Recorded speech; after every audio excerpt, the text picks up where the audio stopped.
My name is Angela.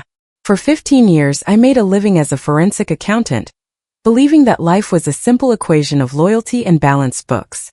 I thought I knew the man I woke up next to every morning. I thought my home was a sanctuary, not a stage. But on a quiet Saturday morning, a single phone call from my sister thousands of feet in the air shattered my reflection. She saw my husband in a luxury seat to Paris with another woman, while I was staring at a man in my kitchen who looked exactly like him. That was the moment I realized my life hadn't just been betrayed. It had been edited. Before I share how I navigated this hall of mirrors to reclaim my soul, I want to say thank you. Thank you for being here, for listening, and for giving me the space to speak my truth. Your time is the most precious asset anyone can give, and I am deeply humbled to have yours today. If this story touches your heart, or if you've ever felt the sting of a lie that felt too real, I invite you to subscribe to our community here at Queen's Revenge. To those of you who have already joined us on this path of resilience, I wish you a life overflowing with abundant wealth and a heart that is forever full of genuine, unshakable happiness. May your journey always be illuminated by the truth. Now let's look at the numbers that didn't add up, and the man who thought he could outsource my love. The Saturday morning sun was a deceitful thing. It spilled across our Manhattan kitchen in long buttery ribbons, illuminating the dust motes dancing in the air with a misplaced sense of peace. It was a morning designed for domestic clichés, the kind that feel earned after 7 years of a sacrosanct marriage. The air was thick with the rich, earthy aroma of Jamaican Blue Mountain coffee, a scent that had become the steady pulse of our weekends. I stood by the marble island, my fingers tracing the cool, veined surface. Across from me sat Aiden. He was framed by the window, the city skyline behind him looking like a blurred watercolor. He was immersed in the Financial Times, the crisp rustle of the pages providing a rhythmic cadence to the quiet. I watched him with the quiet adoration of a woman who believed she had won the lottery of life. He reached up with his left hand, the gold of his wedding band catching the light, and adjusted his glasses. It was a specific idiosyncratic gesture. A slight push at the bridge, followed by a subtle tilt of the head. It was endearing. It was home. It was the man I had promised to love until my last breath. "You're staring, Angela," he said, his voice a warm British baritone that still sent a faint shiver down my spine. He didn't look up from the paper, but a small playful smirk tugged at the corner of his mouth. "I'm observing," I corrected, leaning back. "As a forensic accountant, I'm trained to look for patterns. And your Saturday morning pattern is particularly pleasant to look at." He finally looked up, those green eyes, flecked with gold, meeting mine. 7 years and you're still auditing my face? I hope the books are balanced." "They are," I whispered, my heart swelling with a certainty that felt as solid as the building beneath us. "Perfectly balanced." Then the phone rang. The sound was jarring, a jagged edge cutting through the silken silence. I glanced at the caller ID. Kale. My sister. I frowned. Kale was currently 30,000 feet above the Atlantic, captaining United Flight 447 to Paris. She wasn't supposed to land for another 4 hours. I answered, a prickle of professional anxiety, the kind shared by families of pilots, tightening my chest. "Kale? Is everything okay? Are you still in the air?"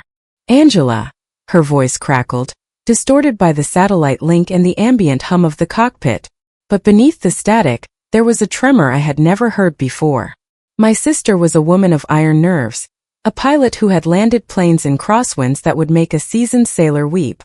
To hear her voice shake was to hear the foundation of the world crack. "Angela, I need you to listen to me very carefully. And I need you to stay calm." I felt the blood begin to recede from my face. "What is it? Was there an engine failure? Is there an emergency?" Across the room, Aiden folded his paper, his expression shifting to one of concerned husbandly devotion. He mouthed, "Is she okay?" I nodded absently, my focus entirely on the voice in my ear. "The plane is fine," Kale whispered, her voice dropping to a level of secrecy that felt illicit. "But I just walked back through the cabin during my break. I needed to stretch my legs. I walked through business class. And," I prompted, my hand tightening on the phone until my knuckles turned white. "Angela, I'm looking at him right now. From behind the curtain. Seat 3B. A coldness, sharper than any New York winter, began to seep into my marrow. Looking at who, Kale? What are you talking about? Aiden, she breathed. The name felt like a physical blow. He's here. On my flight. He's wearing that blue Tom Ford suit you bought him for your anniversary. He's sitting with a woman. A blonde. She's resting her head on his shoulder, Angela. He just kissed her temple. The world tilted. The kitchen, the coffee, the sunlight. It all became a surreal stage set, flimsy and false. I looked at the man sitting 5 feet away from me. The man in the gray cashmere sweater. The man who was currently reaching for his coffee mug.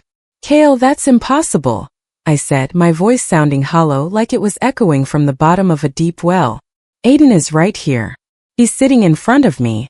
We're having breakfast. There was a long, suffocating silence on the other end of the line. Angela. Kale's voice was now terrifyingly steady. I know my brother-in-law. I've known him for a decade. I am looking at the scar above his left eyebrow. I am looking at the way he holds his champagne glass. The way he curls his pinky finger in. It's him. I swear on my wings, Angela, it's him. I stared at the Aiden in my kitchen. He took a sip of his coffee. He curled his pinky finger around the handle of the mug. Exactly the same. I have to go, Kale whispered. I'm going to try to take a photo. Check your encrypted app in 5 minutes. I love you. The line went dead. I lowered the phone, my breath coming in shallow, jagged gasps. The dissonance was a physical weight, a crushing pressure on my lungs. My brain, the part of me that lived for logic and cold, hard data, was screaming. A person cannot be in 2 places at once. It was a law of physics. It was a law of God. And yet, here was the audit. One Aiden in seat 3B, halfway to Paris with a blonde stranger. One Aiden in a Manhattan kitchen, smiling at his wife. Angela? You look like you've seen a ghost, the Aiden in the kitchen said. He rose from his chair, his movements fluid and familiar. He walked toward me, his face a mask of perfect concern. What did Kale say? Is there trouble with the flight? He reached out to touch my arm. As his hand brushed my skin, I felt a jolt of pure, unadulterated electricity, not of passion but of horror. His skin was warm. He had a pulse. He smelled of the sandalwood cologne I had given him for Christmas. But I saw the shattered mirror. In that moment, the man before me ceased to be my husband. He became a phantom, a biological forgery. My mind raced back through the last few months, searching for the glitches I had ignored. The late nights at the office that didn't quite add up. The sudden, subtle change in his dietary habits. The way he had been too perfect lately. No more forgotten anniversaries, no more socks on the floor. A forensic accountant's greatest tool isn't a calculator. It's the ability to spot the anomaly in a sea of perfection. Fraud is always smoothest just before the collapse. She just had some news about a family matter. I lied, my voice remarkably steady. It was the voice I used when I sat across from CEOs who had embezzled millions. The voice that gave nothing away while I gathered the rope to hang them.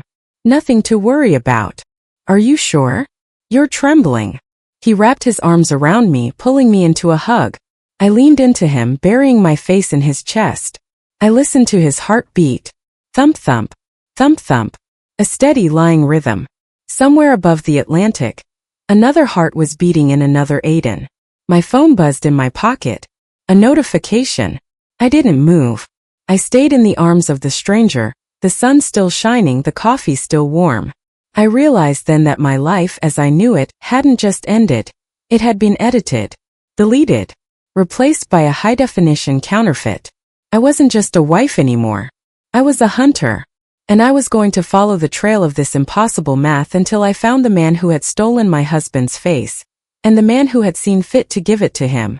I love you, Angela, the phantom whispered into my hair. I stepped back, breaking the orbit of his embrace with a grace I didn't know I possessed.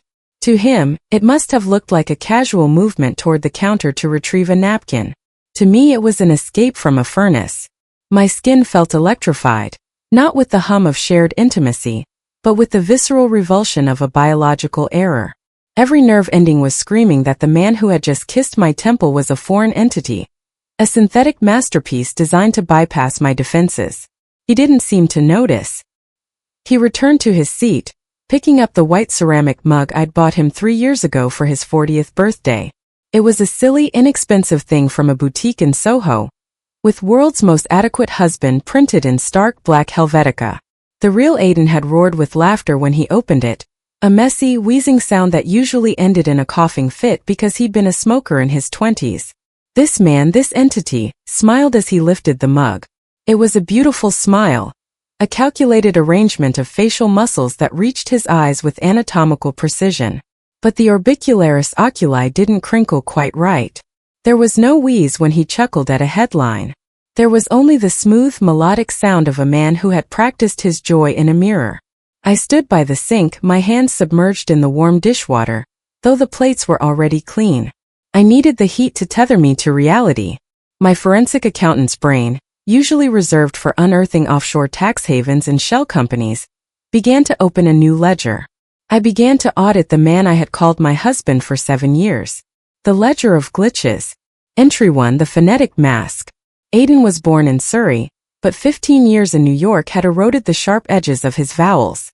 His speech was a mid-Atlantic blur, a comfortable mess of trousers and pants. This man's accent was pristine, a BBC drama perfection that was a note too high, a fraction too crisp. It was a masquerade of Britishness. Entry 2: the olfactory fraud. He smelled of the sandalwood cologne I bought him, yes, but beneath it, there was the faint sterile scent of something chemical, like a new car or a dry-cleaned suit. The real Aiden always had a lingering hint of old books and the peppery sweat of a man who worked 12-hour days in high finance. Entry 3: the mechanical grace. As he turned the page of the Financial Times, his fingers moved with a rhythmic fluidity. The real Aiden had a slight tremor in his right hand, a remnant of a skiing accident in Switzerland. This man's hands were as steady as a surgeon's. I was living in the uncanny valley. It's a term we use in robotics to describe that sickening dip in human empathy when a machine looks almost human but not quite. At 90% likeness, we find them charming. At 99%, they become nightmares. That final 1% of missing humanity is where the horror lives. It is the cold blade against the throat, the realization that the creature in your kitchen is an imitation of life. "Everything all right, Ong?" he asked. He used the diminutive. Aiden only used Ong when he was asking for a favor or when we were in bed. This man used it as a punctuation mark, a tool to build a bridge over the chasm of his own falsehood. "Just thinking about the Q3 audit," I said, my voice steady, professional. I was a woman who had looked CEOs in the eye while proving they had stolen the life savings of thousands. I could handle a singular ghost. The numbers aren't making sense. There's a discrepancy I can't quite put my finger on. He set the mug down, "The World's Most Adequate Husband," and for a split second I wanted to shatter it. I wanted to take a shard of that cheap ceramic and see if he bled red or if he bled silicon and high-yield interest. "You always find the missing piece, Angela. It's your superpower," he said, tilting his head. That specific tilt. I remembered it from our wedding photos. Had the real Aiden been studied? Had his every gesture been recorded, catalogued, and sold to this stranger? The thought made me feel nauseous. If this man was an actor, who was the director? And why was the real Aiden currently sitting in business class on a flight to Paris, leaving his shadow behind to keep his seat warm? "I do," I whispered. "I always find it." I walked past him, my shoulder nearly brushing his cashmere sweater. The fabric was soft, expensive, exactly the kind Aiden liked. But as I passed, I caught my reflection in the darkened screen of the television in the living room. I looked the same. Auburn hair, green eyes, the slight furrow in my brow that came from years of squinting at spreadsheets. But I felt like a ghost in my own home. This Manhattan apartment, with its floor-to-ceiling glass and its minimalist furniture, suddenly felt like a curated set. The Eames chair, the original Basquiat print, the orchids I watered every Tuesday, they were no longer my possessions. They were props. I went into the bedroom and closed the door, leaning my back against the heavy oak. My heart was a frantic bird in a cage. I pulled my phone from my pocket and opened the encrypted messaging app Kale had mentioned. A notification sat there like a ticking bomb. I tapped it. The image took a moment to load, the pixels knitting together to form a tragedy. It was a candid shot, taken through the gap in the cabin curtains. There he was. Aiden. My Aiden. He was wearing the Tom Ford suit, midnight blue peak lapel. He was laughing. Not the synthetic laugh of the man in the kitchen, but the genuine headback roar that I loved.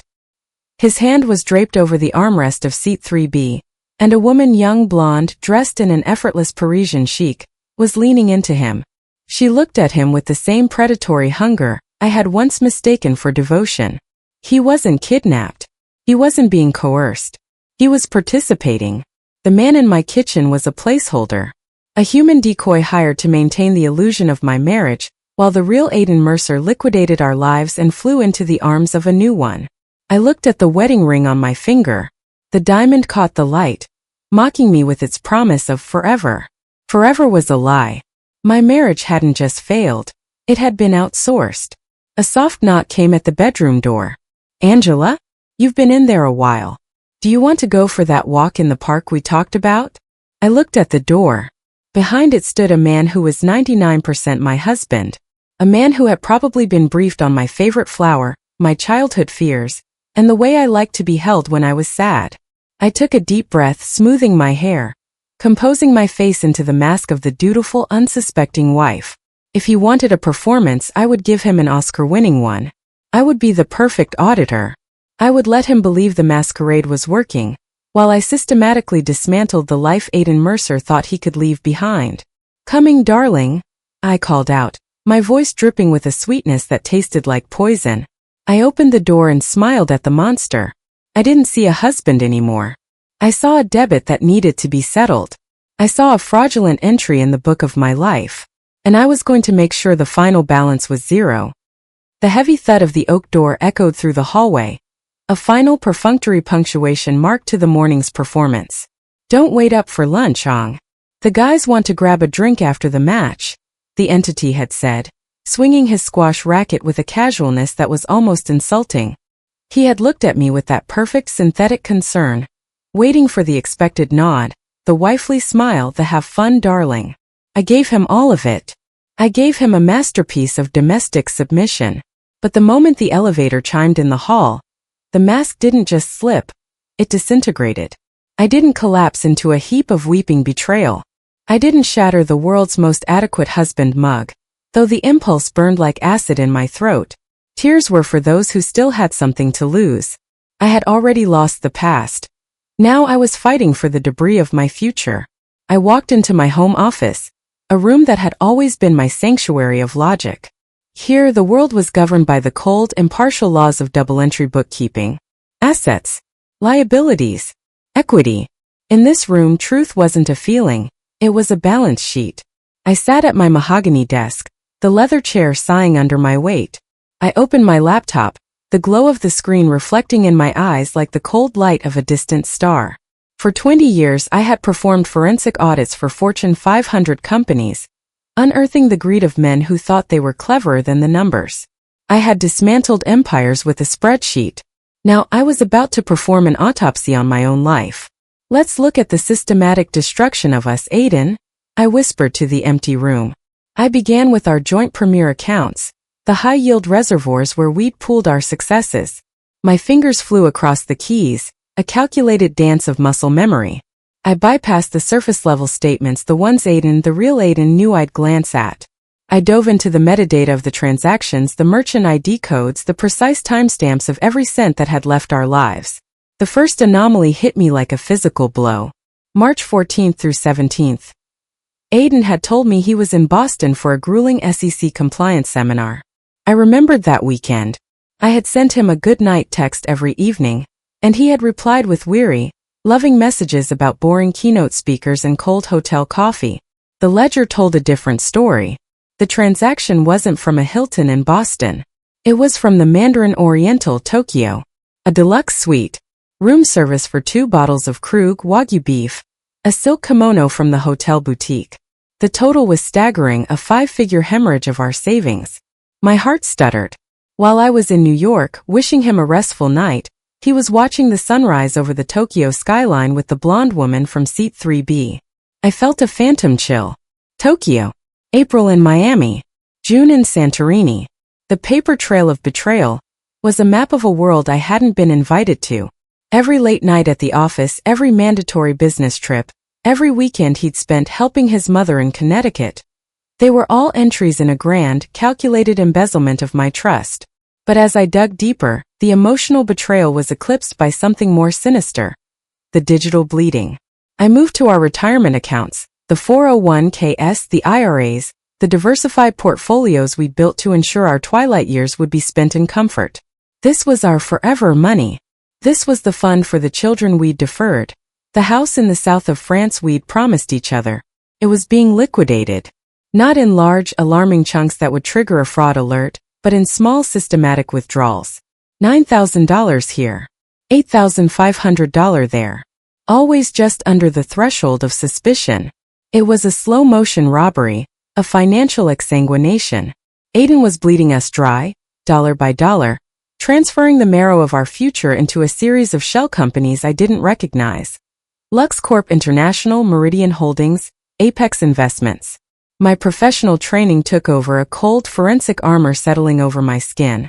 I stopped being a wife whose heart was being shredded. I became the auditor. I began to map the flow of the money. It was elegant. It was professional. It was the work of a man who knew exactly how his wife's mind worked, and how to stay one step ahead of her. He wasn't just having an affair. He was performing a transfer of assets. He was replacing himself with an actor so I wouldn't notice the accounts going dark. He was buying time to vanish, leaving me with a phantom husband and a hollowed-out life. I looked at a photo on my desk. Aiden and I at my father's funeral. He had held me so tightly that day. His strength the only thing keeping me upright. Looking at it now, I wondered if he had been counting my father's life insurance payout while I wept on his shoulder.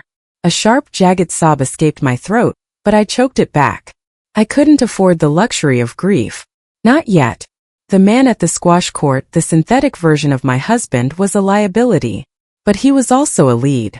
If he was an actor, he had a contract. He had a paycheck. He had a real name. And the real Aiden, the one sipping champagne over the Atlantic, had left behind a glitch in the form of this imposter. I realized then that this was a masquerade with a deadline. The systematic withdrawals were accelerating. The transfer was nearly complete. I looked at the screen, the rows of numbers blurred for a moment before snapping back into focus. I was no longer dissecting the corpse of my happiness.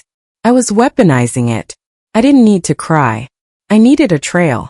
I needed to know who Marcus was. I needed to know how much Madison Vale knew. And most importantly, I needed to ensure that when Aiden Mercer finally tried to touch the money he'd stolen, he would find nothing but the cold, digital bars of a trap I was about to build. You audited my soul, Aiden, I whispered, my voice a rasp of cold iron. Now I'm going to audit your existence. And unlike your accounts, this reconciliation will be absolute. I pulled up a new spreadsheet. I titled it, The Reckoning. I began to type. Every hotel. Every flight. Every stolen dollar. I wasn't just finding the missing pieces. I was becoming the missing piece. The one that would bring the whole calculated tower of lies crashing down on his head. I heard the distant sound of a siren in the city below. It sounded like an alarm. My time was running out. But as I watched the cursor blink, a steady rhythmic heartbeat of data, I felt a new kind of power. The wife was dead. Long live the auditor. The air in Sophia's studio was sterile, smelling of ozone and expensive cooling fans. It was a stark contrast to the warm sandalwood-scented lie of my apartment. Sophia sat silhouetted against a wall of monitors, her face bathed in the restless, blue glow of a dozen different data streams. We had been roommates at NYU, two girls with a penchant for order in a chaotic world. I chose the order of numbers, she chose the order of shadows. Now she was a ghost hunter in the digital age.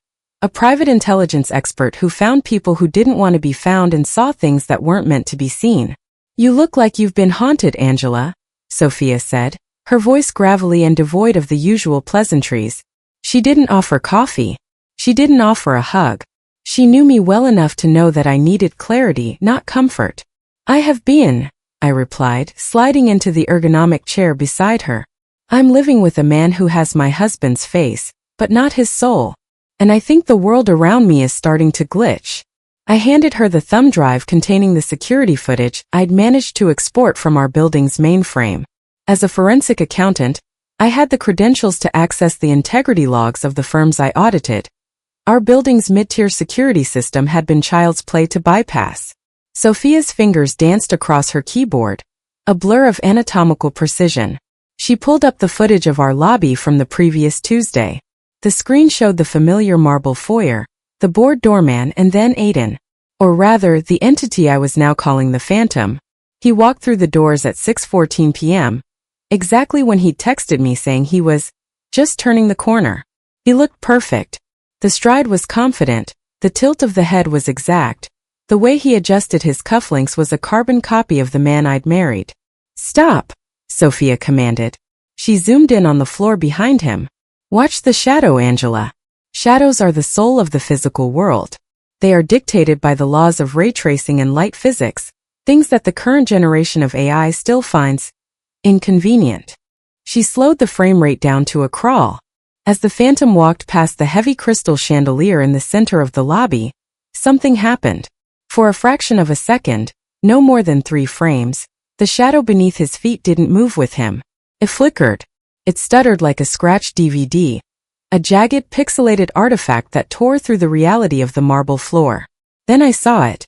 The edge of his jawline softened for a microsecond, a blur of ghosting, where the digital mask struggled to keep up with the rapid movement of his head as he nodded to the doorman. "It's a real-time overlay," Sophia whispered, her voice tight with a rare trace of awe. "This isn't just a recording that's been edited after the fact. Someone has hijacked your building server. They're running a sophisticated deepfake algorithm over the live feed. Whoever walks through that door wearing a specific proximity beacon is digitally skinned to look like Aiden Mercer on every camera in this building." The horror of it didn't hit me all at once. It arrived in waves of cold, synthetic dread. It wasn't just that he was cheating. It wasn't just the money. My physical reality had been hacked. The world I touched, the hallways I walked, the security I relied on, it was all a masquerade. I realized with a sickening lurch of my stomach that for 3 months, I had been the unwitting protagonist in a high-definition lie. 3 months. I breathed, my voice trembling. For 90 nights, Sophia, I have slept next to a man I don't know. I've shared my bed, my secrets, my body with a pixelated stranger. The violation felt deeper than any physical infidelity. It was a psychic rape. The real Aiden hadn't just left me. He had overwritten our life.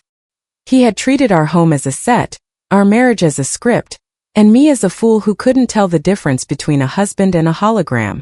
I thought about the mornings in the kitchen, the way I'd watched the sunlight hit his face.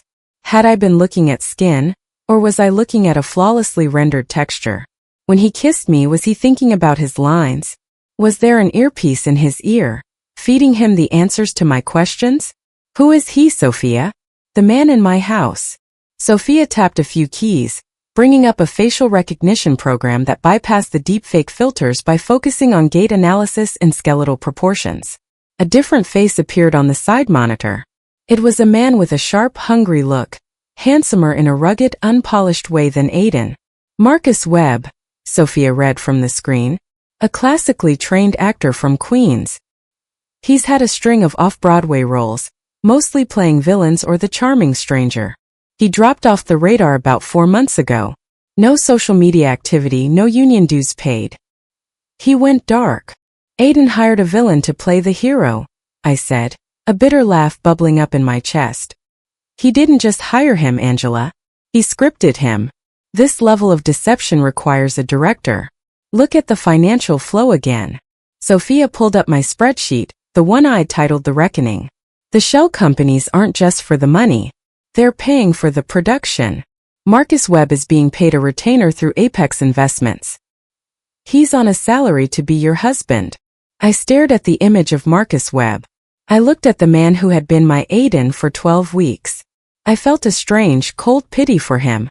He was a puppet, a tool used by a master manipulator to keep me distracted, while the real Aiden Mercer dismantled our world from a suite in Paris. But the pity was quickly incinerated by a white-hot, calculated rage. Aiden thought he was the architect of this play. He thought he was the one holding the camera, directing the scenes, and deciding when the curtain would fall.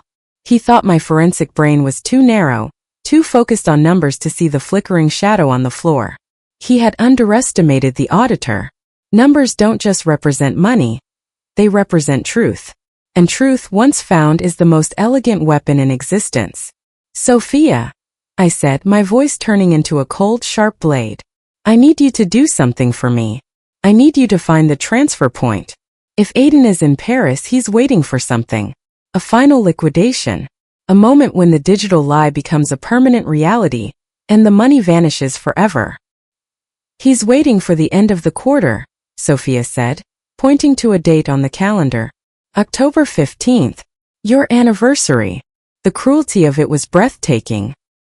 He was going to rob me blind and vanish on the day we had promised to be one. Then we have 2 weeks, I said, standing up. The vertigo was gone. The horror had crystallized into a singular forensic purpose. 2 weeks to turn his high-definition lie into a low-resolution nightmare. I walked out of the studio, the New York wind biting at my face. I looked up at the skyscrapers, the millions of windows, the infinite possibilities for deception. But I wasn't afraid anymore. I was going home to the Phantom. I was going to cook him dinner. I was going to smile at his calculated jokes. And all the while I would be the virus in his system, the glitch in his perfect world, until the day I finally hit delete on the life of Aiden Mercer. The kitchen was no longer a place of domestic warmth. It had become a laboratory of lethal intent. I stood before the stove, the blue flame of the burner flickering like a cold, vengeful eye.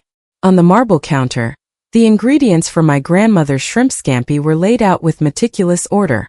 Translucent pink crescents of shrimp, wild-caught, plump, and brimming with the very proteins that should, by all biological laws, stop my husband's heart within minutes. For 7 years, this kitchen had been a fortress against the sea. We had never kept so much as a bottle of Worcestershire sauce with anchovies in the pantry. I remembered the early days of our marriage, the terrifying night at a bistro in Chelsea when a cross-contaminated salad sent Aiden into anaphylactic shock. I had watched his throat close, his face turn a haunting shade of violet, his hands clawing at the air for a breath that wouldn't come. I was the one who jammed the EpiPen into his thigh. I was the one who sat in the ER waiting room for 6 hours, praying to a God I didn't believe in for a second chance. Today I was the one holding the poison. The front door opened and the familiar, heavy thud of a gym bag hit the floor. "Smells incredible in here, Ong," the Phantom called out. His voice was light, buoyant with the endorphins of his supposed squash game. I didn't turn around. I kept my gaze fixed on the pan, where butter was swirling into a golden foam with minced garlic and red pepper flakes. "It's a special occasion," I said, my voice as steady as a surgeon's. I felt like celebrating. Celebrating what? He appeared in the doorway, leaning against the frame with that effortless synthetic grace. He looked flushed, a light sheen of sweat on his forehead, his hair perfectly tousled. "Us," I lied, the word feeling like a jagged stone in my mouth, and the fact that some things are finally becoming clear. I tossed the shrimp into the pan. The sizzle was immediate, a violent hiss that released the briny scent of the ocean. My heart was a frantic drum against my ribs, a calculated rhythm of panic and resolve. I was about to commit a silent execution, not of a man but of a lie. I plated the pasta with anatomical precision, twirling the linguine into elegant nests and nesting the pink shrimp on top. I drizzled the lemon butter sauce over the dish, the citrus sharp enough to sting my nostrils. It looked beautiful. It looked like love. "Shrimp." He paused as I set the plate in front of him at the breakfast bar. I held my breath. This was the threshold. If he was Aiden, he would pale. He would recoil. He would ask me if I had finally lost my mind or if I was trying to kill him. "I remember you saying once that you missed the taste," I whispered, leaning in close. I could see the fine pores of his skin, the slight amber flecks in his eyes. I thought, maybe after all these years you might want to try again. They say allergies can shift over time. He looked at the plate. He looked at me. For a heartbeat, the masquerade wavered. I saw a flicker of something in his gaze. Not fear, but a rapid internal search for a script that covered sudden shellfish consumption. Then he smiled. It was a warm, dazzling expression that reached his eyes with terrifying accuracy. "You're right. I did say that, didn't I? And honestly, Ong, it smells too good to resist. If I'm going to go out, let it be by your hand and a damn good scampi." He picked up the fork. I watched, my pulse thundering in my ears as he twirled the pasta, skewered a piece of shrimp, and lifted it to his mouth. He chewed slowly, his expression one of genuine, unadulterated delight. "My God, Angela," he breathed, closing his eyes as he swallowed. "That is incredible. Your grandmother was a genius." I stared at him, waiting for the reaction. I waited for the hives to bloom on his neck. I waited for his breath to wheeze, for his eyes to swell, for the monstrous reality of his biology to betray him. Nothing happened. He took another bite. Then another. He ate with a gusto the real Aiden never possessed. The real Aiden was a fastidious eater, a man who treated food as fuel rather than art. This man, this counterfeit, savored the garlic, wiped a drop of butter from his lip with his thumb, and looked at me with a warmth that felt more real than anything I had experienced in years. The realization hit me with tectonic force, a shifting of my internal geography that left me breathless. The man across from me wasn't my husband. He was Marcus Webb. And the horror wasn't just that he could eat the shrimp, it was that he was a better version of Aiden Mercer. The real Aiden would have complained about the garlic breath. The real Aiden would have checked his phone twice during the meal. The real Aiden had spent the last 2 years of our marriage becoming a cold, distant ghost of the man I'd married, leaving me to wonder what I had done wrong. But Marcus looked at me as if I were the only person in the world. He praised my cooking. He stayed present in the moment. He played the role of a devoted husband with such meticulous care that for a fleeting, shameful second, I wanted the lie to be true. I wanted this better, kinder, more attentive Aiden to be the one I was stuck with. It was a chilling intimacy. I had just served a potentially lethal meal to a man who didn't even know he was being tested, and he had responded by giving me the ghost of the romance I had been starved of for years. "Are you okay, Ong? You're not eating," he said, reaching across the counter to cover my hand with his. His palm was warm, solid, and entirely devoid of the tremors of a dying man. "I'm just not very hungry," I managed to say. I pulled my hand away, the touch feeling like a brand. "I think the smell was enough for me." "Well, thank you for the risk," he said, flashing that perfect synthetic grin. "It was worth it." I walked away from him toward the sink, my back turned so he couldn't see the tears finally stinging my eyes. They weren't tears of grief for the marriage I'd lost. I'd done that audit already. They were tears of rage at the sheer, calculated cruelty of Aiden's plan. He hadn't just replaced himself, he had upgraded. He had hired an actor to provide me with the emotional intimacy he was no longer willing to give, simply to keep me quiet while he stole our life. He had turned my heart into a component of his fraud. I looked down at the empty pan, the remnants of the garlic and oil congealing on the surface. The test was over. The verdict was absolute. Aiden Mercer was in Paris, healthy and heartless. And Marcus Webb was in my kitchen, a beautiful, pixelated stranger who was better at being my husband than the man who had actually signed the marriage license. "I'm going to head into the office for a bit," I said, my voice turning into a cold, sharp instrument. "There's a discrepancy in the Mercervale accounts that I need to reconcile tonight." He didn't flinch at the mention of Madison Vale's name. He just nodded, his face full of supportive, husbandly pride. "Go get him, Ong. You always find the truth." "I do," I whispered, grabbing my keys. "And the truth is going to be more than you can swallow." I walked out the door, leaving the better Aiden behind in the dimming light of the kitchen. The execution had failed to kill the man, but it had finally mercifully killed the hope. Now all that remained was the harvest. The apartment was silent, save for the rhythmic low hum of the climate control and the distant, muffled heartbeat of New York City. In the bedroom, the man who looked like my husband was asleep. I had watched him from the doorway for a moment, the rise and fall of his chest, the peaceful slackness of his jaw. It was a perfect imitation of rest. Marcus Webb was a professional. Even his subconscious seemed to be under contract. I retreated to the study, the door clicking shut with a finality that felt like a seal on a tomb. I didn't turn on the overhead lights. Instead, I used the small focus beam of a penlight. My target was the vintage leather briefcase Aiden had always kept in the bottom drawer of his desk, the one he claimed held sentimental records from his early days at the firm. I had never looked inside. In 7 years, I had respected the boundaries of his nostalgia. What a fool the auditor had been. The lock was a simple 3-digit combination. I tried our anniversary, 10 to 15. Nothing. I tried his mother's birthday. Nothing. Then a cold hunch gripped me. I tried the date of my father's death. Click. The betrayal of the code was the first cut. Using the worst day of my life as a key to his secrets was a level of calculated cruelty that made my breath hitch. I opened the lid. I expected to find the shadow books, the real ledgers of the shell companies, the offshore account numbers, the smoking guns of financial fraud. And they were there, tucked into the side pockets. But they weren't what stopped my heart. In the main compartment sat a thick blue spiral-bound notebook and a stack of loose-leaf pages covered in Aiden's elegant, slanted handwriting. At the top of the first page, in stark block letters, was a title that turned my blood to ice. Project Angela. Character Taxonomy and Operational Cues. I sat on the floor, the penlight trembling in my hand, as I began to read the script of my own life. This wasn't just data. It was a forensic dissection of my soul. A manual written by my husband to teach a stranger how to inhabit the most intimate spaces of my existence. Morning routine. Angela prefers the white ceramic mug. Adequate husband.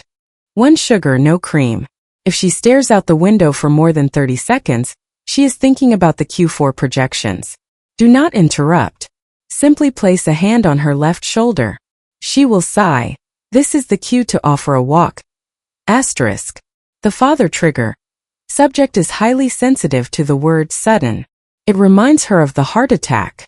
If the topic of health arises, use the phrase gradual transition. It keeps her calm. When she talks about him, tilt your head 15 degrees to the right. It mimics the way her father used to listen to her. Asterisk. I felt a wave of nausea so violent I had to lean against the mahogany desk. He had sold my grief. He had taken the most jagged, painful shards of my history and polished them into operational cues for an actor. He had mapped my vulnerabilities with anatomical precision, not to protect them but to bypass them. I turned the page. It got worse. Cinematic cues. Once a year she watches Casablanca. She will pretend she isn't going to cry. At the final scene, the airport, she will look away from the screen. This is the moment to move 2 inches closer on the sofa. Do not speak. If you speak, the illusion of shared silence is broken. Wait for her to reach for your hand. Squeeze twice. Asterisk. I remembered that night. 3 weeks ago. I had been sitting on that very sofa, the black and white images of Rick and Ilsa flickering in the dark. I had looked away, my throat tight with the familiar ache of "we'll always have Paris." And Marcus, the phantom, had moved. He had stayed silent. He had squeezed my hand twice. I had felt so loved in that moment. I had felt so seen. The realization was a profound violation. I hadn't been seen by a husband. I had been managed by a performer following a stage direction. My emotions had been a prompt. My tears had been a scene. I looked at my hands, feeling as though they were no longer mine. If my reactions were predictable enough to be written in a manual, did I even exist?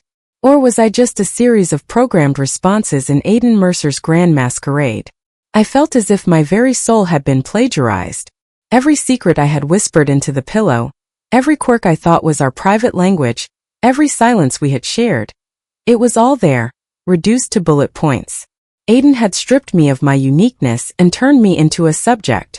The notebook continued for 50 pages. It covered my favorite scents, the way my voice rose a half octave when I was lying, the specific way I liked my pillows fluffed, and the names of the 3 people in the world I truly trusted. Then I found the performance review, notes in the back. Marcus's handwriting this time, sharper, more hurried. Week 4. Angela suspected the accent was too posh. Adjusted to mid-Atlantic. Suspicions subsided. She is distracted by the forensic accountant. Workload I've been feeding her through the fake server. She likes the feeling of being the smartest person in the room. Keep feeding that ego. The word ego stung like lie. I wasn't just a victim of a husband who left. I was a victim of a husband who looked down on me with such intellectual contempt that he thought I could be kept in a cage of my own vanity. I closed the notebook. The leather felt like human skin, cold and dead. I didn't cry. The time for tears had ended with the shrimp scampi. Instead, a cold, crystalline clarity settled over me. I was a forensic accountant. I knew how to deal with stolen assets. and Aiden Mercer had stolen the most valuable asset I possessed. My identity as a woman loved by her husband. But he had made a fatal error in his calculated script. He had taught Marcus how to be Aiden, but he hadn't taught Marcus how to handle an Angela who knew the ending of the play. I reached into the briefcase and pulled out the financial ledgers. I began to photograph them with my phone, the shutter click sounding like a guillotine in the quiet room. I took photos of the script, the taxonomy, the performance reviews. I was no longer just a subject. I was the auditor of his destruction. If Aiden wanted a play, I would give him a finale that wasn't in his notes. I would stay in character. I would be the Angela he described, the one who likes her coffee with one sugar and cries at Casablanca. I would follow the cues. I would let Marcus squeeze my hand, but behind my eyes I would be rewriting the third act. I replaced the notebook and the papers, locking the briefcase with the code of my father's death. I stood up, my legs stiff, and walked to the window. The city was waking up, the sky turning a bruised purple. I looked at the reflection of the woman in the glass. She looked like the Angela in the notebook, but the woman inside was someone else entirely. She was a hunter who had just found the map to the tiger's den. Aiden Mercer thought he had plagiarized my soul. He thought he had reduced me to a series of predictable motions. But he forgot one thing. An auditor doesn't just look at the entries. She looks for the fraud behind them. And the biggest fraud in this room wasn't the man sleeping in my bed. It was the man who thought he could leave me and keep his life. "We'll always have Paris, Aiden," I whispered to the glass, a sharp, jagged smile touching my lips. "But you're going to find that the price of the ticket is everything you own." The midnight air in the apartment was a stagnant pool of silence, broken only by the blue flickering of my phone. It sat on the nightstand like a piece of radioactive debris, casting long, distorted shadows across the ceiling. Marcus, the high-definition proxy, was still asleep, his breathing a steady, rhythmic lie. I watched him for a moment, the man who was currently the primary placeholder of my life, before I retreated into the cold, marble sanctuary of the master bathroom. I locked the door, the click of the deadbolt sounding like the cocking of a hammer. I sat on the edge of the tub, my hands shaking as I opened the encrypted thread from Kale. "I'm outside the Lancaster," the text read. I followed them from the bistro. "Angela, I'm so sorry." The images began to download, pixel by agonizing pixel. The first photo was a wide shot of the Hotel Lancaster on Rue de Berry. It was an architectural jewel, all limestone and gold leaf, radiating a quiet, old-world arrogance. It was the kind of place where privacy was a commodity bought with five-figure sums. And there, under the soft amber glow of the porte-cochere, was the ghost I had been chasing. Aiden. He was stepped out of a black Mercedes Maybach, his movements fluid and languid, devoid of the tension that had defined him in New York. He wasn't the man I knew, the one who checked his watch every 3 minutes and carried the weight of the market on his shoulders. This Aiden looked liberated. He looked as if he had finally shed a heavy, ill-fitting skin. In the next frame, he was reaching back into the car to offer a hand to a woman. Madison Vale. She emerged like a vision of effortless, predatory grace. She was dressed in silk, the color of a bruised plum, that clung to her body like a second skin. Her blonde hair was a pale halo in the Parisian night. But it was the way Aiden looked at her that caused the first surgical incision into my chest. He was holding her with a proprietary passion, his hands spread wide across the small of her back, pulling her flesh against him. He was laughing, his head tilted back, his eyes bright with a hunger I hadn't seen in a decade. It wasn't the polite, measured smile he gave me across the breakfast bar. It was the raw, unadulterated joy of a man who had finally escaped a prison. I was the prison. My 7 years of devotion, my shared dreams, my quiet support. To him it had all been a sentence to be served. Then I saw the third photo. A close-up, caught by Kale's telephoto lens as the couple paused at the hotel's reception desk. Madison had her hand resting on Aiden's forearm, her fingers long and manicured. Wrapped around her wrist was a Cartier Panthère bracelet, gold, emerald-eyed, and glittering with 1,000 tiny cruel diamonds. I felt the air leave my lungs in a sharp, jagged hiss.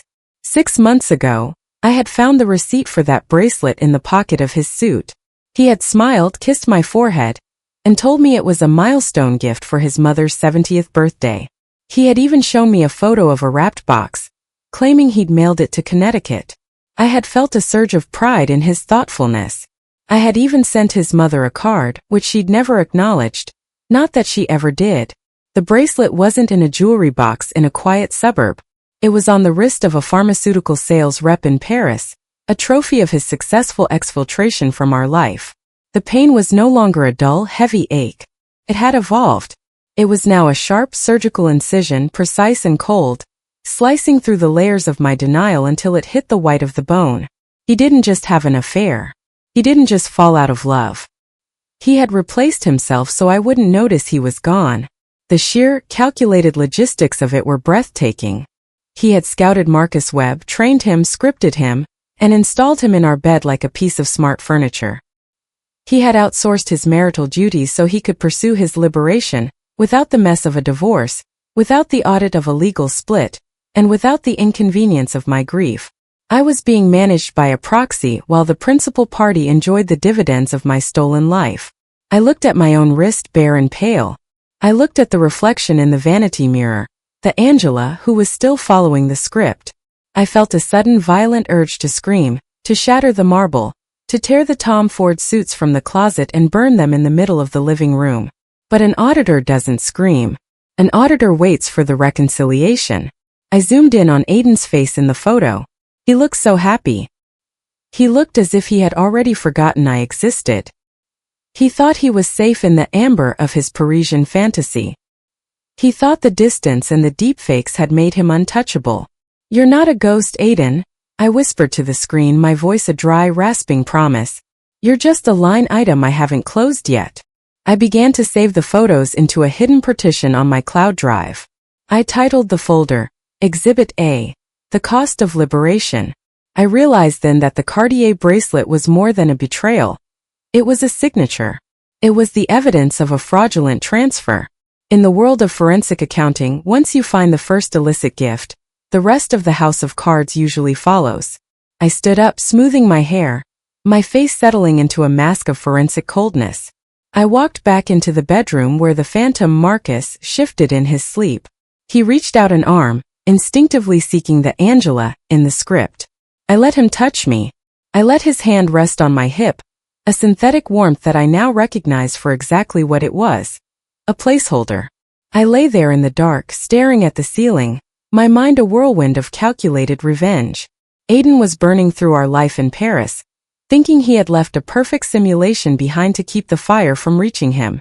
But a simulation is only as good as its data. And I was about to feed Marcus Webb a new set of instructions, ones that would turn the phantom into a Trojan horse. Paris might be burning with his passion, but New York was about to freeze over with my resolve. I closed my eyes, the image of the emerald-eyed panther on Madison's wrist burned into my retinas.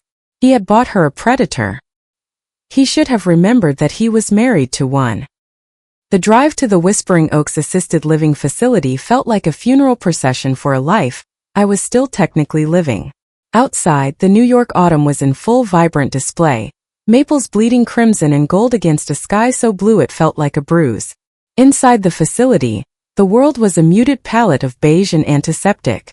The air was heavy with the scent of lavender-scented floor wax and the quiet, stagnant hum of lives drifting toward a shore they couldn't quite see. My mother sat by the window in room 412, a crocheted shawl draped over her thin shoulders. Her mind was a frayed tapestry, the threads of her memory pulling apart in the slow, relentless tide of dementia. Some days she thought I was her sister. Other days she was 22 again, waiting for my father to come home from the firm. "Angela," she whispered as I entered, her voice like the rustle of dry leaves. For a moment her eyes cleared, the sharp, piercing green she had passed down to me. "You've come. Is he with you? The handsome one?" I sat beside her, taking her hand. Her skin was like translucent parchment, the veins beneath as blue and delicate as a bird's wing. "No, Mom. Just me today. Are you feeling okay?" She leaned in, her gaze darting toward the door with a sudden predatory alertness. "He came last week. Aiden. He was so kind, Angela. He brought me those lemon drops I like. But he asked such strange things." I felt a cold prickle at the base of my neck. "What did he ask, Mom?" "About the shadow policy," she whispered, the term making my heart stop. He wanted to know where your father kept the Northwestern Mutual papers. The ones for the quiet account. He said you were worried about the taxes, that you needed him to look at the beneficiaries. My father had been a man of secrets, a survivalist of the Great Depression era who didn't trust banks or the government. The shadow policy was a $500,000 insurance line he'd taken out in the 70s, intended solely for my mother's end-of-life care. Only 3 people knew it existed. My father, myself, and Aiden. Aiden hadn't just left. He was mining her. He was grave-robbing a woman who couldn't even remember what she'd had for breakfast, extracting the final remnants of our family's security to fund his Parisian liberation. Did you tell him where the papers were, Mom? I asked, my voice trembling with a fury so cold it felt like liquid nitrogen in my veins. In the old cedar chest, she said, her focus already beginning to drift toward a squirrel on the windowsill. Under the false bottom. He was so helpful, Angela. He said he'd take care of everything so you wouldn't have to worry.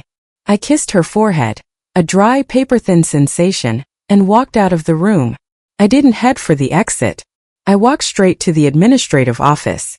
I need to check the visitor logs for last Thursday, I told the receptionist, my auditor voice cutting through the quiet of the office like a scalpel. Of course, Miss Mercer. She pulled up the digital ledger on her screen. Let's see. Thursday the 4th. No, I'm sorry. There's no record of Mr. Mercer visiting that day. In fact, he hasn't been signed in for over a month. I stared at the screen. The entries for Thursday were there, a list of names and times, but there was a gap between 2 p.m. and 4 p.m., a clean digitally scrubbed void where a signature should have been. Check the physical backup, I demanded. The paper sign-in sheet at the front desk. She retrieved the clipboard. I flipped to the date. There was a smudge of whiteout over a single line, so expertly applied it was almost invisible. Aiden's tech savviness hadn't stopped at our apartment. He had used a digital eraser on the very record of his presence here.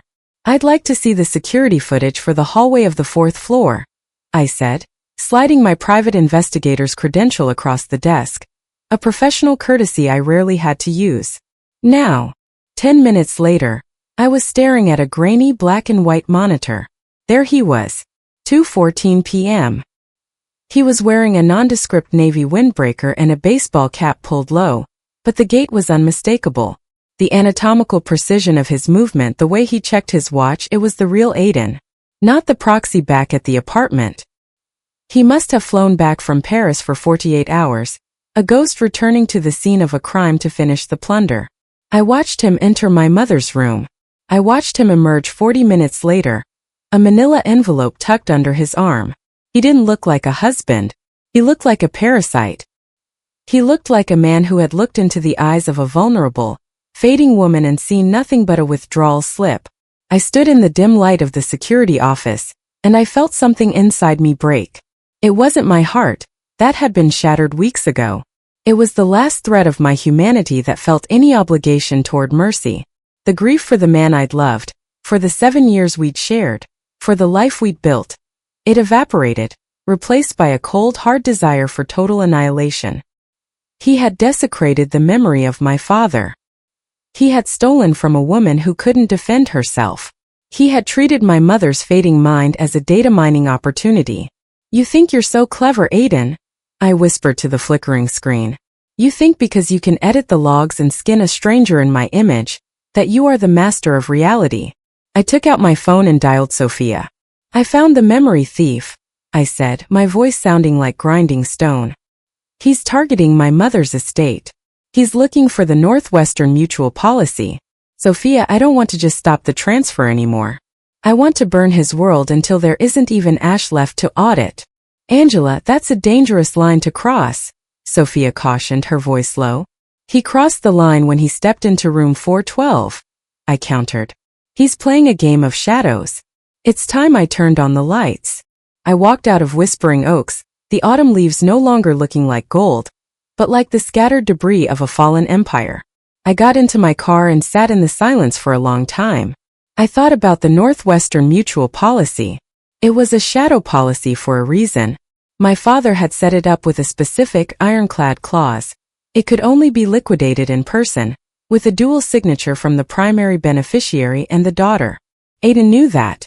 which meant he was planning something far worse than a simple theft. He was planning to bring Marcus, the proxy, to a notary to have him sign my mother's name and mine, effectively framing us for a crime while he vanished with the loot. He was setting me up to be the fall girl for his final act. I gripped the steering wheel until my knuckles were white. The world's most adequate husband was gone. In his place was a monster of my own making, a man I had trusted with the keys to my kingdom, only to have him sell the bricks from under my feet. "Enjoy Paris while you can, Aiden," I said, shifting the car into gear. "Because the auditor is coming for the reconciliation, and I'm going to make sure your final balance is a life sentence." I drove away from the facility, my mind already building the fire. I wasn't just going to ruin him financially. I was going to erase his liberation. I was going to make sure that by the time I was done, Madison Vale wouldn't even remember his name, and the only place he'd be able to find himself would be in a federal prison cell. The masquerade was over. The hunt had begun. The calendar on the kitchen wall mocked me with a crimson circle around Tuesday, October 15th, 7 years. A copper anniversary according to tradition, a metal known for its conductivity. How fitting, I thought, as I prepared the final surge of electricity that would fry Aiden's carefully wired life. I sat at the breakfast bar watching Marcus, the Phantom, sip his morning juice. He was wearing Aiden's favorite navy silk robe, the one I'd bought him in London. He looked comfortable. He looked at home. He looked like a man who didn't realize he was sitting on a landmine. "Marcus," I said, my voice dropping the Aiden mask for just a fraction of a second. He stiffened, the glass pausing halfway to his lips. "I've been thinking about our anniversary. 7 years is a milestone. We shouldn't just do dinner. We should do something consequential." He set the glass down, his actor's instincts immediately smoothing his features into a look of attentive devotion. "Anything you want, Ong. You know I'm yours." The irony was so sharp it nearly drew blood. "I want a party. Tuesday morning, 8 a.m. A power breakfast here at the apartment. I want you to invite the inner circle. Robert Steinberg, Jennifer Wu, David Martinez." I paused, letting the names of Aiden's biggest, most legitimate clients hang in the air. Then I twisted the knife. "And I want you to invite the others. The ones you've been consulting for lately. The Meridian Group. The Apex Partners." I saw the first genuine flicker of fear behind his synthetic eyes. Marcus Webb might have been an actor, but he wasn't a fool. He knew that bringing the gray market kings, the men who operated in the shadows of insider trading and offshore laundering, into a room with high society billionaires was a recipe for a nuclear explosion. "Angela, that's a very eclectic mix," he stammered, his British accent slipping into a frantic, high-pitched warble. "Are you sure? It might be a bit tense." "I'm sure," I said, leaning in until I could smell the peppermint of his toothpaste. "It's a surprise party, remember? A celebration of how far we've come. Tell them it's a mandatory briefing for a new venture. They'll come. They're too greedy not to." I was building a stage and Marcus was my unwilling stage manager. By forcing him to bring the criminals and the victims into the same physical space, I was creating a focal point for the FBI's Financial Crimes Division. I had already sent the anonymous tips to Agent Sarah Brennan. All I needed now was for the players to take their marks. Once he left the room to make the invitations, I retreated to my office and locked the door. This was the work of the auditor, the silent, forensic execution. I opened our shared cloud storage, the digital repository of our lives. I navigated to the folder labeled Project Paris, the one Aiden thought was hidden behind 3 layers of encryption. Inside were the final transfer documents for the Northwestern Mutual Policy, the liquidation orders for the Cayman accounts, and the digital signatures he intended to use to erase me. I didn't delete them. I didn't move them. Instead, I opened a coding window. I began to write a script, a financial virus wrapped in a routine update macro. It was an elegant, calculated piece of digital architecture. It was designed with one trigger. The moment an IP address from Paris, France, attempted to execute a final transfer or account liquidation command on these specific files, the virus would activate. It wouldn't just stop the transfer. It would freeze the entire network. Every cent associated with Aiden Mercer, Marcus Webb, and the Apex shell companies would be locked in digital amber. It would simultaneously broadcast an unmasking packet to the SEC, the IRS, and the French Autorite de Marches Financiers, containing every hotel receipt, every deepfake log, and every photo of Madison Vale wearing stolen diamonds. "Finalize your transfer, Aiden," I whispered as I hit enter. "Go ahead. Reach for the money. See what happens when you try to touch the ghost of your wife." The virus sat there, a silent predator waiting in the tall grass of the cloud. It was the digital equivalent of the shrimp scampi, a lethal meal for a man who thought he could digest the world and never pay the bill. I spent the rest of the day in a state of suspended animation. I watched Marcus move through the apartment, his anxiety palpable as he confirmed the RSVPs. He was terrified, sensing that the script had gone off book, but he was trapped by the very contract that had brought him here. If he ran, he got nothing. If he stayed, he might just survive the role. By Monday night, the trap was set. The stage was dressed. The virus was live. I lay in bed next to the phantom, staring at the ceiling. In Paris, it was already Tuesday morning. Aiden would be waking up in the Hotel Lancaster, perhaps ordering a celebratory breakfast with Madison. He would be reaching for his laptop, ready to hit the button that would finalize his liberation. He would think he was at the end of the race. He would think the auditor was still sleeping, safely tucked away in a Manhattan bedroom, dreaming of balance sheets and copper anniversaries. He had no idea that he was about to trigger his own funeral. "Happy anniversary, Aiden," I whispered into the dark, cold room. "I hope you like the gift I bought you. It cost me everything I had, but it's going to cost you even more." The silence that followed was absolute. The conductive metal of the 7th year was finally doing its job.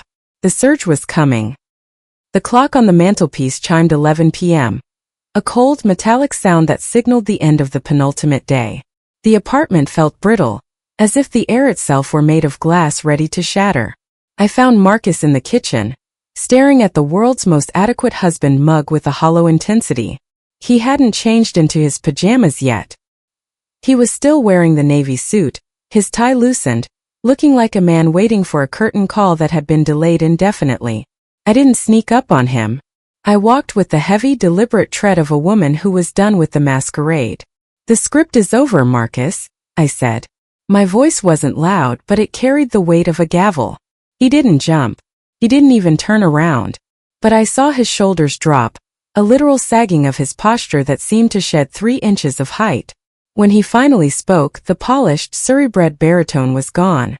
In its place was the flat, weary cadence of Queens, thick with the ghosts of subway commutes and cheap diners.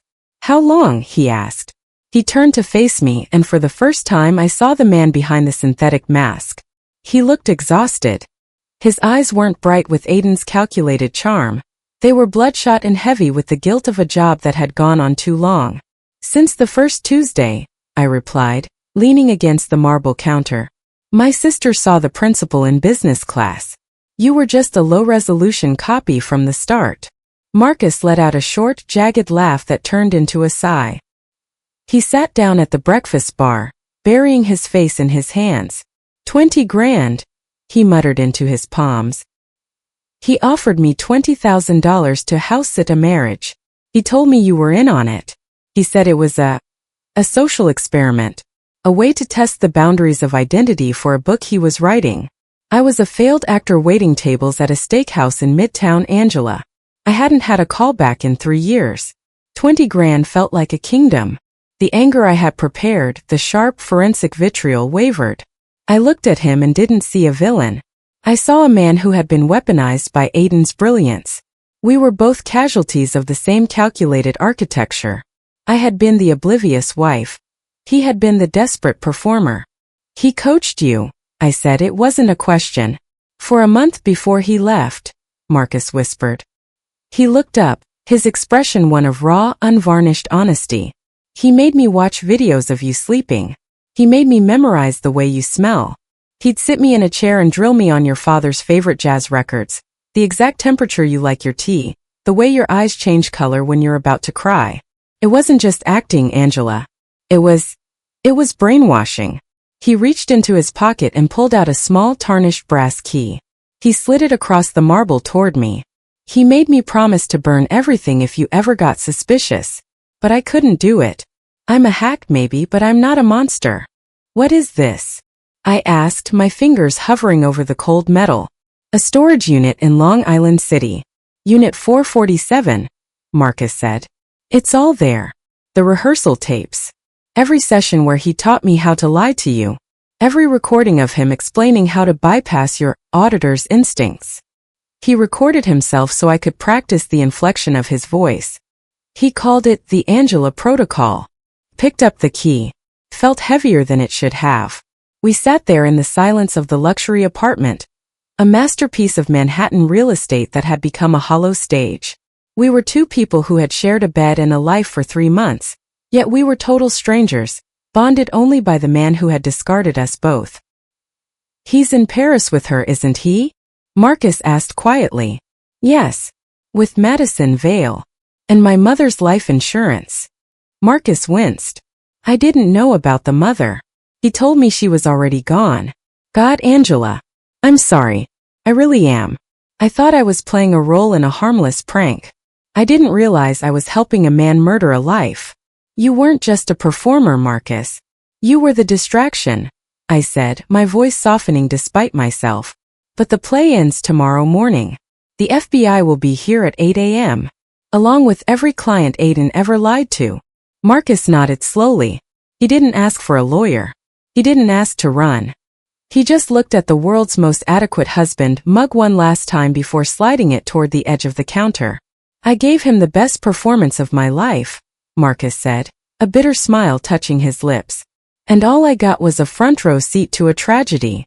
You're going to give one more performance, I said. Tomorrow morning you stand in that living room. You greet the guests. You play the role of Aiden Mercer until the moment the handcuffs click. That is the only way you walk away from this with a shred of your soul left. I can do that, he whispered. I'm an actor after all. I know how to take a bow. I left him there in the dark kitchen. I didn't go to bed. I took the brass key and drove through the midnight streets to Long Island City. The storage unit was a cold, concrete box filled with the scent of dust and old plastic. Inside, I found a laptop and a stack of external hard drives. I plugged one in, my breath hitching as the screen flickered to life. A video file appeared. I clicked play. There was Aiden. My Aiden. He was sitting in a nondescript hotel room, looking directly into the camera. He looked tired, but his eyes were burning with a terrifying forensic intensity. All right, Marcus, let's go over the Casablanca cue again, the video Aiden said. His voice was a whip, cold and demanding.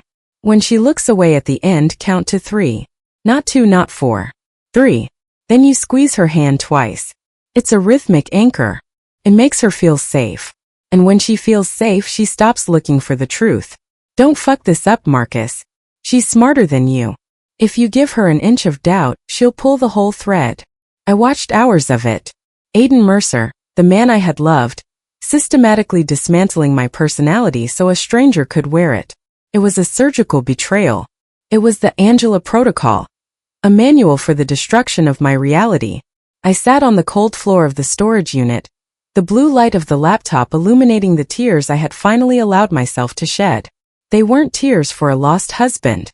They were tears for the girl in the video, the one who could be manipulated by a count of 3 and a squeeze of the hand.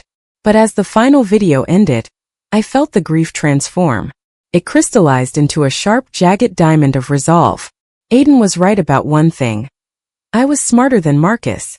And I was certainly smarter than a man who thought he could outsource his soul and not leave a trail. I packed the drives into my bag. I had the tapes. I had the key. And tomorrow I was going to turn the Angela Protocol back on its creator. The morning of October 15th arrived with a cold, seismic clarity. Our Manhattan apartment, usually a sanctuary of curated silence, was now a stage buzzing with the predatory energy of high finance. At 8 a.m., the anniversary power breakfast was in full swing. The air was thick with the scent of expensive espresso and the sharp metallic tang of nervous ambition. I moved through the crowd with the fluid grace of a ghost. Robert Steinberg, the titan of industry, stood near the floor-to-ceiling windows, his laughter booming as he spoke to a man from the Apex Group, a gray market shark who looked like he'd been carved out of ice. Legitimate billions and illicit millions were mingling over smoked salmon and capers, unaware that they were standing in the center of a calculated implosion. In the center of the room stood Marcus. He was a masterpiece of anatomical precision, draped in a midnight blue suit that cost more than his original $20,000 fee. But as I caught his eye, I saw the fracture.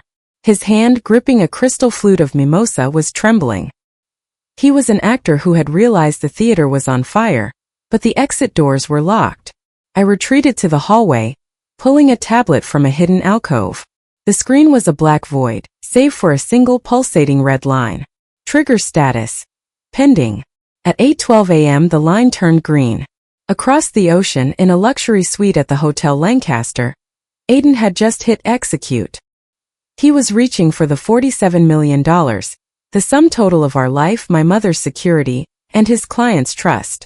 The financial virus I had embedded didn't just block him. It performed a digital arrest. I watched the data streams on my tablet. The $47 million didn't move to the Cayman accounts. Instead, it was sucked into a digital amber vault, frozen mid-transit. Simultaneously, a packet of evidence, a forensic autobiography of Aiden Mercer's crimes, was broadcast to every major regulatory body on 2 continents. The doorbell rang. It wasn't the polite chime of a guest. It was the rhythmic, authoritative thud of a battering ram. FBI. Open up. The room froze. The laughter died in Robert Steinberg's throat. The gray market partners reached instinctively for their phones, only to find their signals jammed. Agent Sarah Brennan entered, followed by a phalanx of agents in windbreakers that read financial crimes. Marcus Webb, Agent Brennan said, her voice a cool, sharp instrument of justice.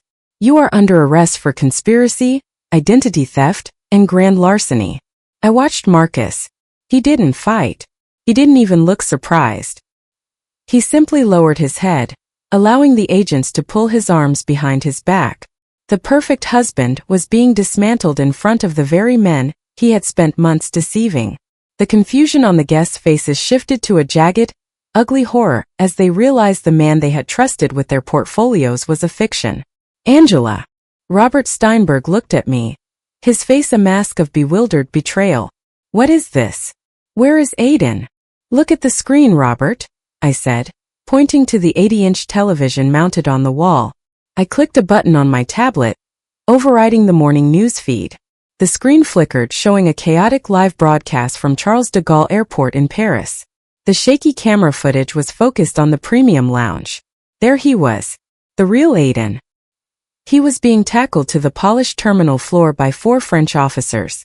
His $3,000 blazer was hiked up over his head, his face pressed against the cold linoleum. Beside him, Madison Vale was screaming, her Cartier-clad wrist caught in the grip of an officer. The 2 versions of my husband were being destroyed at the exact same moment. In New York, the shadow was being cuffed. In Paris, the principle was being broken. The masquerade had suffered a total system failure. I felt a surge of catharsis so powerful it made my knees weak. It wasn't just the thrill of the trap. It was the exquisite symmetry of the reconciliation. Aiden had tried to exist in 2 places to escape his life, so I had ensured he would be caught in 2 places to pay for it. The apartment erupted into a cacophony of shouting lawyers and retreating billionaires. Marcus was let out, his eyes meeting mine for one final silent beat. In that look, I saw the actor's resignation, a final acknowledgement that the play was over, and the house lights had finally come up. I stood in the center of the wreckage of my life, the tablet still glowing in my hand. On the screen, the $47 million was being redirected to an escrow account for the victims, including my mother's facility. The auditor had finished the final report. The assets were recovered. The liabilities were in handcuffs. And the equity? For the first time in 7 years, my equity belonged entirely to me. Happy anniversary, Aiden, I whispered to the flickering image of the man being dragged toward a French police van. The books are finally balanced. 6 months is a heartbeat in the world of high finance, but in the world of the soul, it is an entire lifetime of reconstruction. I stood in my new office in the Flatiron District, where the walls weren't made of the cold, impersonal glass of my old Manhattan life, but of warm, exposed brick and soaring windows that overlooked the triangular heart of the city. The air here didn't smell like sandalwood lies. It smelled of fresh ink, espresso, and the quiet electric hum of a fresh start. The brass nameplate on the door was simple, yet it felt like a sovereign declaration. Angela Ross. Identity verification and forensic recovery. I had dropped the name Mercer like a poisoned garment. The divorce had been a surgical procedure, handled with the same anatomical precision I had once applied to Aiden's shell companies. Because of the federal evidence I provided, the judge had been swift and merciless. The closed file on my marriage sat in a mahogany cabinet behind me, not as a source of pain, but as a reference volume on the mechanics of deception. The apartment was gone. The furniture, the adequate husband mug, the silk robes, I had liquidated it all. You cannot rebuild a temple on a foundation of rot. I grabbed my coat and headed out into the crisp March air to meet Cale. We sat at a corner booth in Lantica, a small family-run Italian spot where the tablecloths were checkered and the pasta was made by hands that had never touched a computer. It was real. It was tangible. "You're glowing, Ong," Cale said, raising a glass of Chianti. Her pilot's uniform was crisp, her eyes bright with the pride of a sister who had helped pull me from the wreckage. "The firm is busy?" "Beyond busy," I said, feeling a surge of genuine catharsis. It turns out there is a massive market for women who suspect their reality has been edited. I don't just find the money anymore, Cale. I find the truth. I give them the forensic proof they need to believe their own instincts again. I pulled an envelope from my bag, a letter that had arrived that morning from a small town in Ohio. "From Marcus," I said. Cale leaned in as I read it. The letter was written on simple stationery, the handwriting no longer the practiced slant of Aiden's script, but a loose, erratic scrawl. "Dear Angela," it began. "I'm teaching acting at a community college here. No more villains, no more charming strangers. I'm teaching kids how to find the truth in a character, not how to hide behind one. The FBI cleared me of the major charges thanks to your testimony. I'm living in a house that doesn't have a view, and for the first time in years I can look in the mirror without checking my lines. I hope the world you're building is as solid as you are." "He's found his bow," I whispered, folding the paper. I felt a strange, quiet peace for Marcus Webb. He had been a tool of the monster, but in the end, he had chosen to be the man. Before we left, I pulled out one final item from my wallet, a photograph I had kept not out of love, but as a reminder. It was from my wedding day. Aiden and I were standing under a canopy of white roses, his hand on my waist, my face tilted up toward his in a look of total unvarnished adoration. For months I had looked at this photo and felt a seismic sense of loss. A grief for the years stolen by a man who never existed. But as I looked at it now, under the warm lights of the bistro, the feeling was different. I realized that while Aiden Mercer had stolen my past, he had utterly failed to touch my future. He had used his brilliance to build a cage, but he had forgotten that an auditor's job is to find the exit. The 7 years weren't a waste. They were an apprenticeship in the dark arts of the human heart. They had made me the woman I was now, the one who couldn't be fooled, the one who saw the flickering shadow before anyone else. "What are you going to do with it?" Cale asked, gesturing to the photo. "This." I looked at the image of the girl I used to be. "I'm going to keep it. Not because I miss him, but because she deserves to be remembered.